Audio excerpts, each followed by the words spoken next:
আসলে বাবা ওই তালের যে বিষয়টা বলছিল, আসলে ওই বিষয়টা আমি একটু বিবেচনা করে দেখেছি।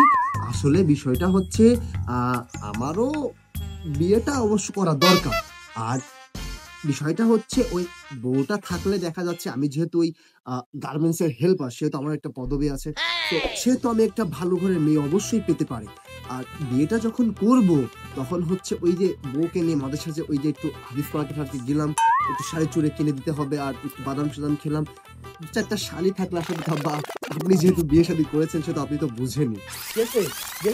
এর মাথাটাও সবাই যাচ্ছে আমার সোনার ডিম। ওরে আল্লাহ, তো মাইরে ফেলিল, কোনো মতে বাইসি আসি, জান্ডা ফিরে বেরোয় গিল। ওই জান্ডা মনে হয় কোনো মতে ওই পশ্চিম কালার নারকেল বন ওই আটকে গেছে।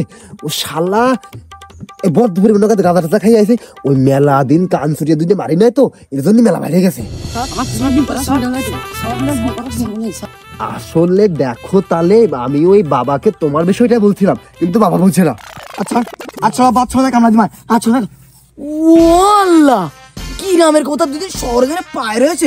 দেখো বাবা, এ আগা পকা স্যার স্যার মিস্টার নান্টু, এই বুদাই ও কি সওয়াল জন্ম ছিল। আসলে তাহলে তুমি ওটা বাবাকে কি বললে? কই তালেব তো আমাকে কিছু বলিনি, আমি তো কিছু শুনতে পাইনি।